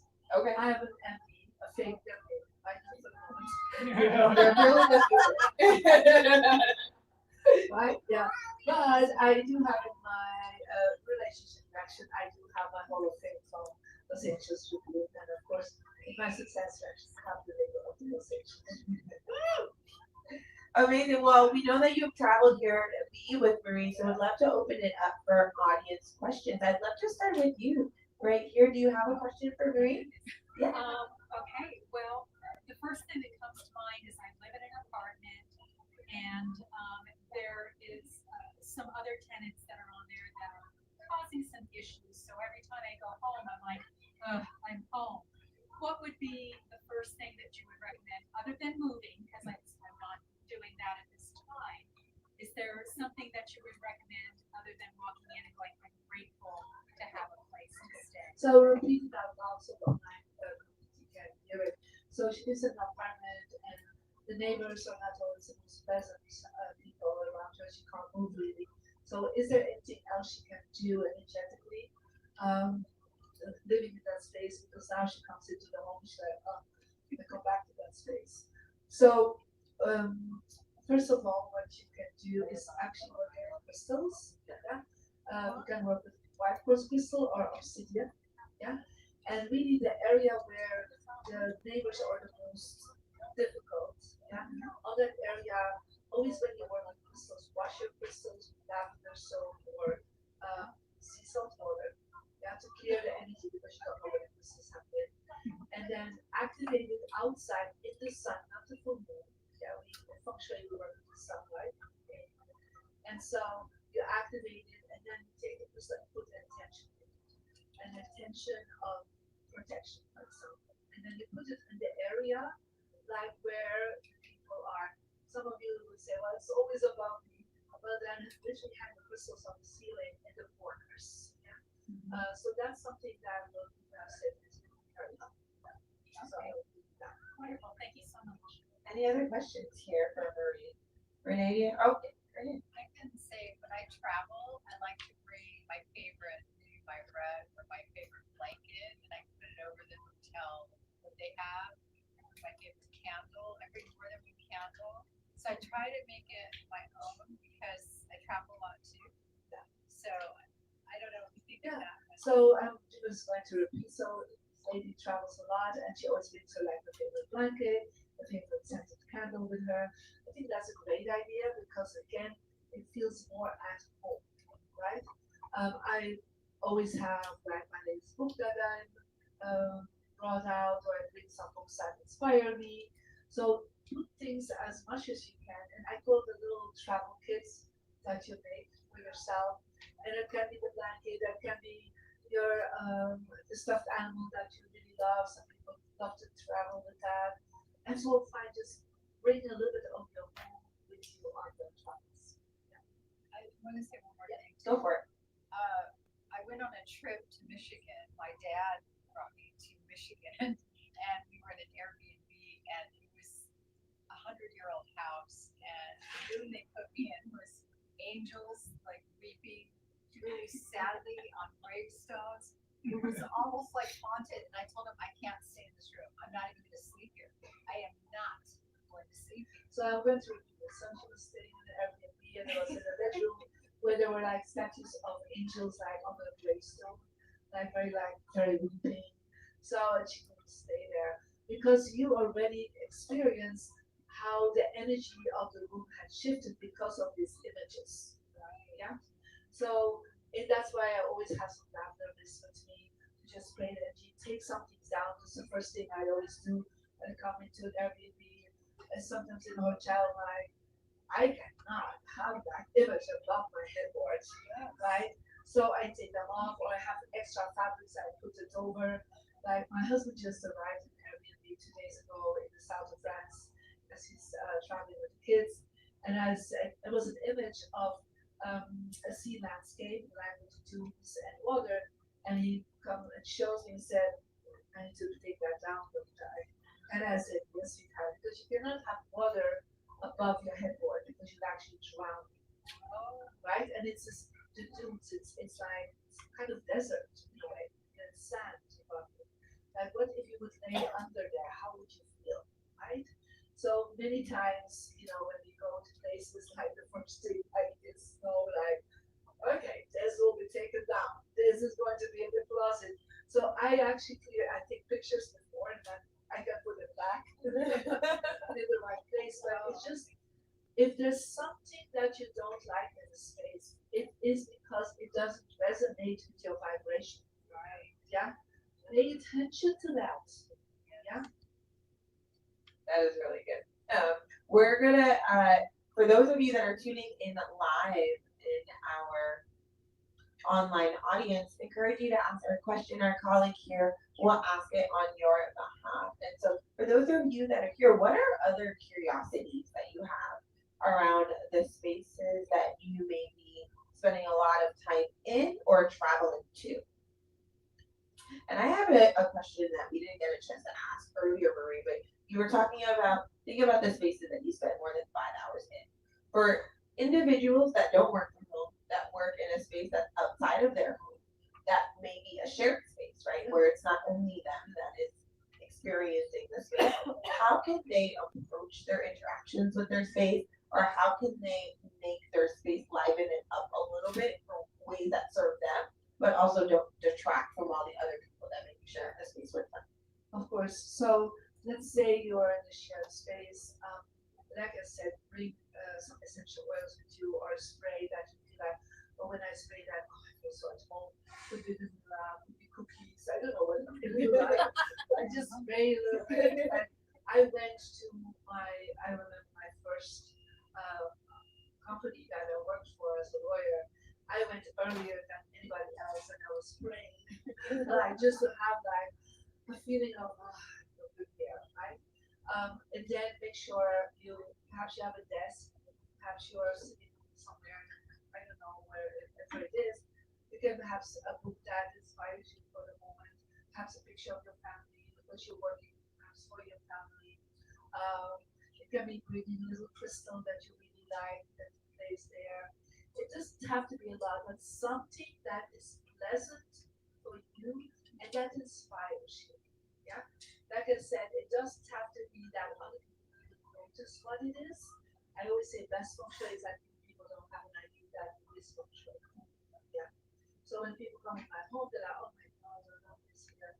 But they don't even know what it really is because, this really doesn't show that it's from a feng shui master, but it's a combination of colors. So, and then you can work with colors specifically. For example, if you want to have more clarity, that more focus, that more with like an aqua blue. Yeah. So it could be that you have been an aqua blue crystal or something in that color that you put on the table because you'll be more focused into that.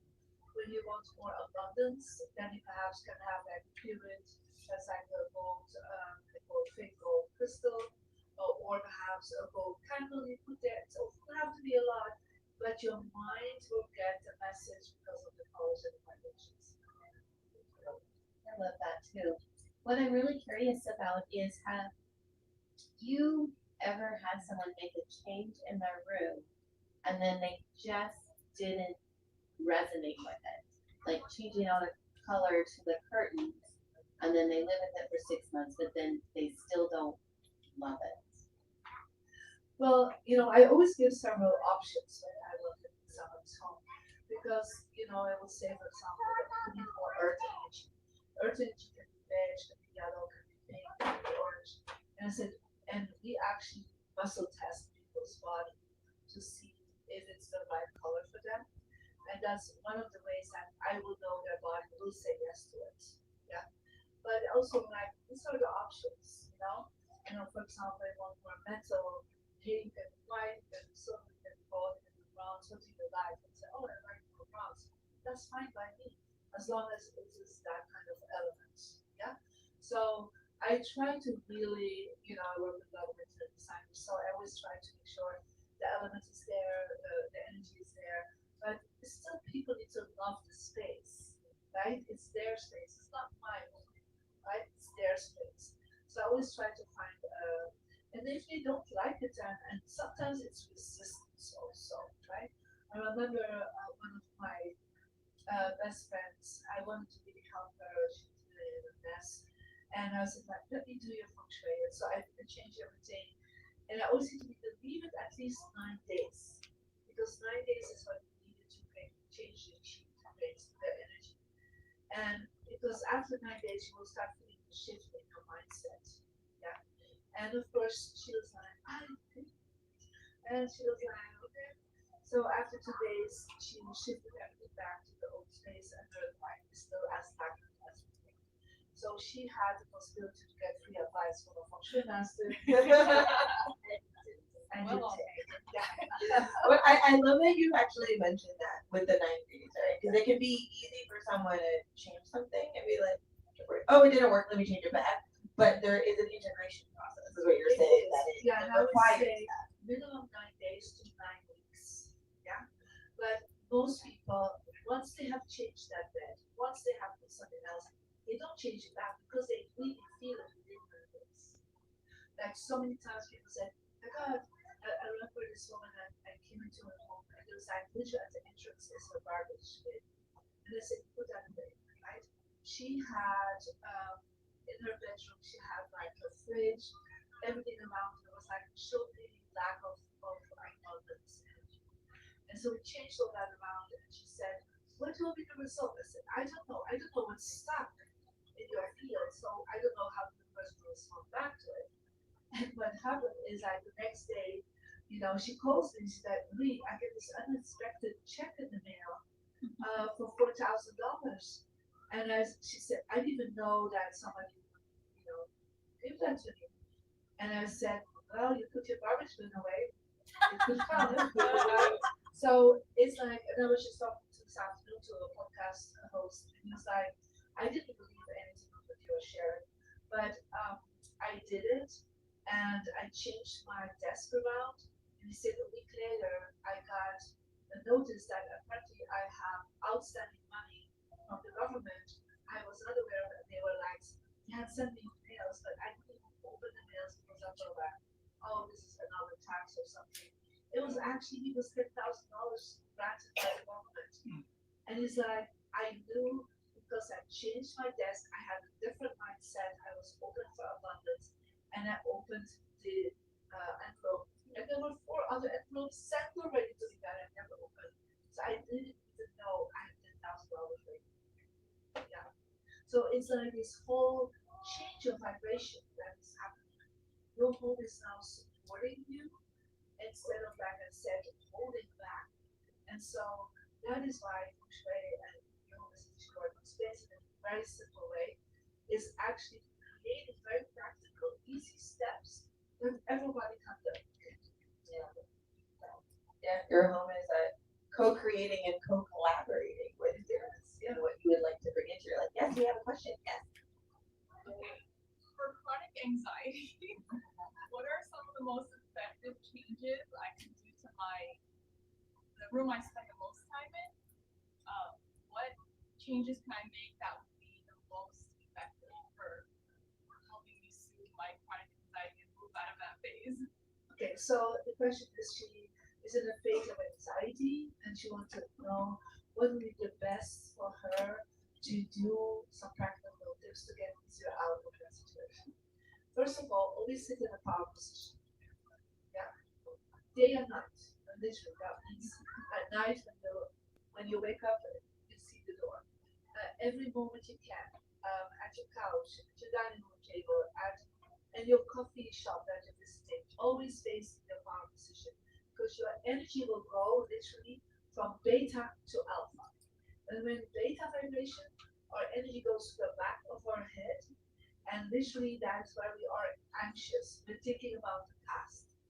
When we're looking and seeing ourselves in a power position, our energy goes to the frontal lobe, and what happens, you get more alpha vibration. That means you're more thinking about the future, you're more clear. That's the first thing I always want you to do. Yeah? Simple, easy to do. I can feel I'm more anxious when things are going on behind me. Indeed, when things are going on behind you, you're more anxious. If you're facing a wall with your desk, you're literally hitting a wall. Like nothing is moving forward. There's no space to create. Nobody can even sit there on the other side. And then you're with your back to the door, so anything can happen. You're like all the time, oh, what is going on? So you're more on that flight mode or alert mode, right? So that's the first thing I want to change. The second thing, always try to face one of your four directions. So you download the app, and in the app it indicates four directions that are good for you and four directions that are empty. Again, when you face a good direction, your vibration goes to alpha. Within 3 seconds, you create more alpha. We tested with encephalograms. It is amazing. Yeah. So that each time brings you out of that alert mode, that anxious mode. Yeah. And then I would love for you to maybe look at your home, like what are the colors? So if you want to have less anxiety, perhaps that's why I wear orange. And orange is the color of joy. It's the color of happiness. Yeah. Usually in the Netherlands, Dutch speaking people, and I speak Dutch. Um, the royal family is from the House of Orange. And when people go there to the soccer team, they all wear orange. When they go party or carnival, they wear orange. But they're like the most outgoing, optimistic people that you can imagine in all of Europe. Yeah. And it's because orange is an earth color, so use that more. Yeah. And it can be by putting pillows, candles, table mats, orange flowers. Bring orange in. People always become more happy. Yeah. Amazing, amazing. Well, Marie, we're gonna open it up for questions in just a moment, but we would like to take a moment to recognize you for the work that you do, Marie, and for the impact that your book, Your Home is a Vision Board, has been having on individuals from all around the world. So, on behalf of the Los Angeles Tribune, on the behalf of the Los Angeles Tribune community and the executive team, we're so proud to announce that your book, Your Home is a Vision Board, is a Los Angeles Tribune critically acclaimed best-selling book, and you are a Los Angeles Tribune critically acclaimed bestseller author.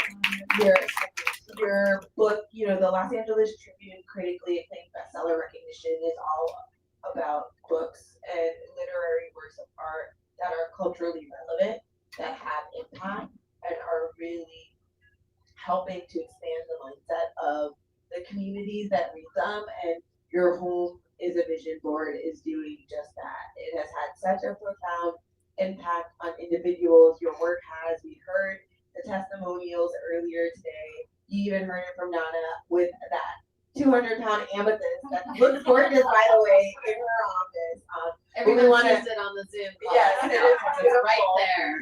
But on behalf of our CEO, Laurent, our editor-in-chief, Amelie Manuel, our chief operating officer, Parisa Rose, who's here with us today, Donna Campbell, who is the executive vice president of the LA Tribune Film Division, myself, the chief strategy officer here at the Los Angeles Tribune, we are so honored to recognize you with this critically acclaimed bestseller recognition because of the impact that you're having. It's not just about designing your home, you're helping people expand their mindsets, transform their lives in such a physical way, but in a way that has a really long lasting impact.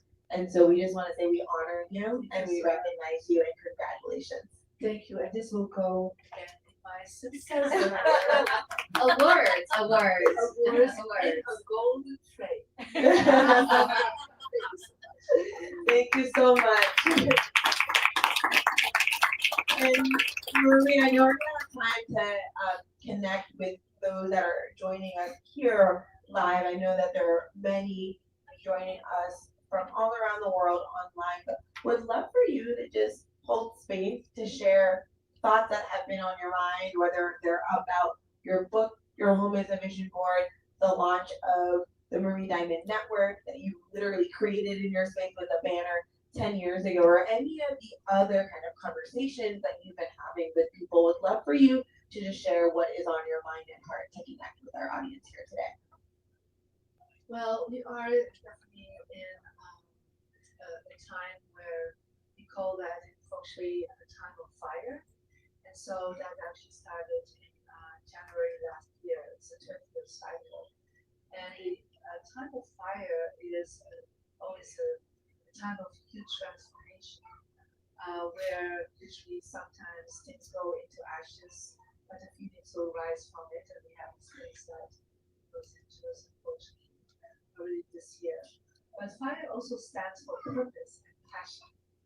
And so I would suggest and invite actually everybody to really look into, is your home reflecting your passion? Is your home reflecting your purpose?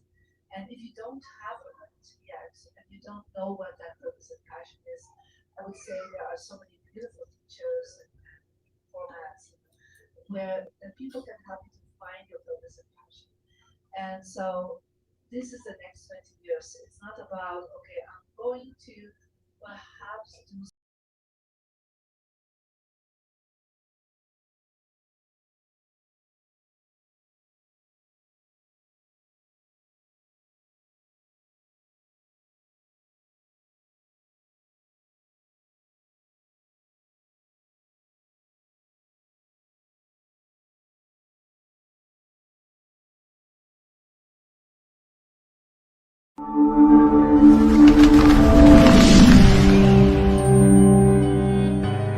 Welcome to the Los Angeles Tribune page.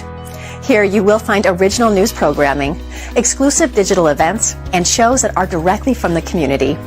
At the Los Angeles Tribune, we believe in giving a voice to the voiceless.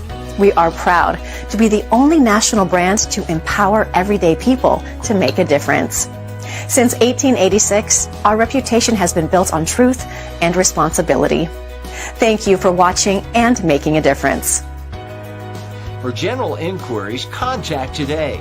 Thank you on behalf of the Los Angeles Tribune team.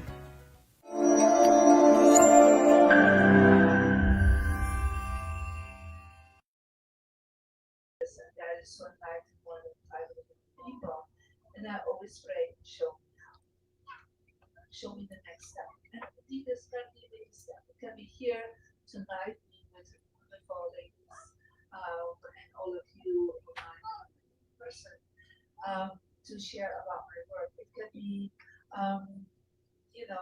talking to one person in the grocery store to help them out when they can't reach something, right? It, whatever it is, ask yourself every morning, pray for that.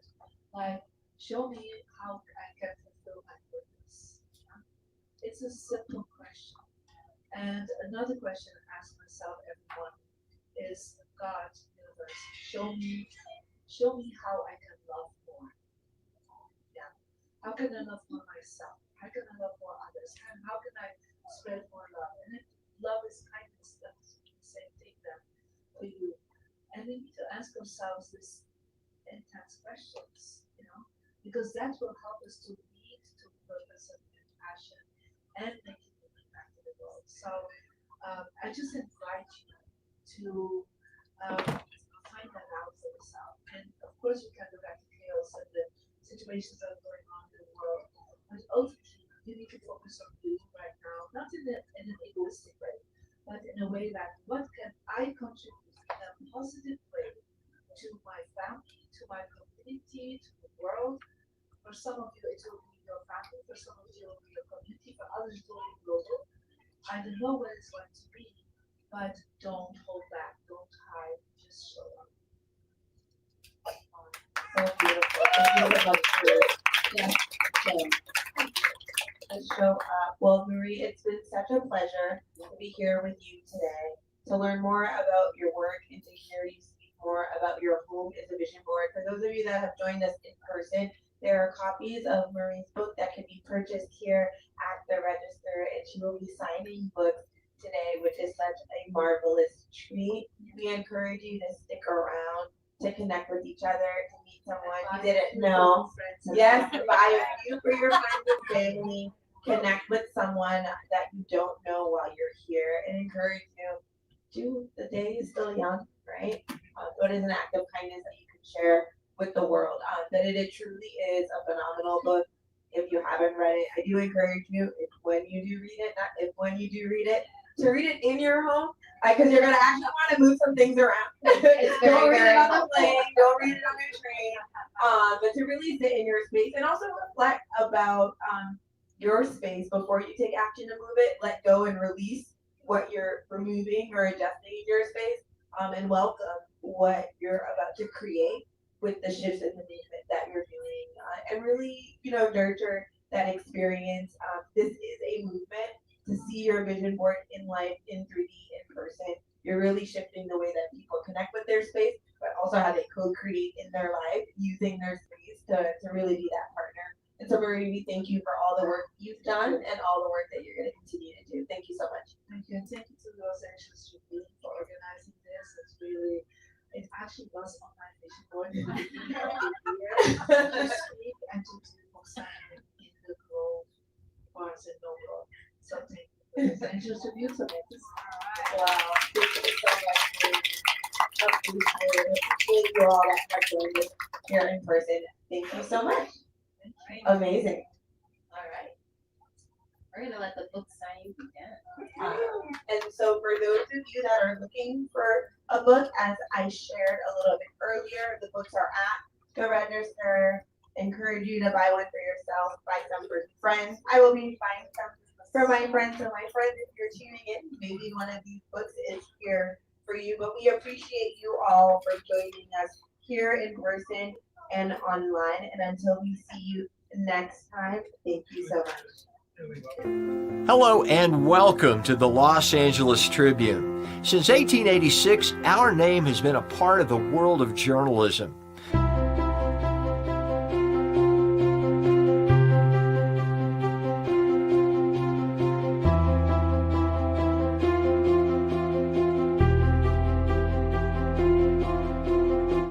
We've earned a reputation for being a publication that practices integrity, authenticity, and responsibility.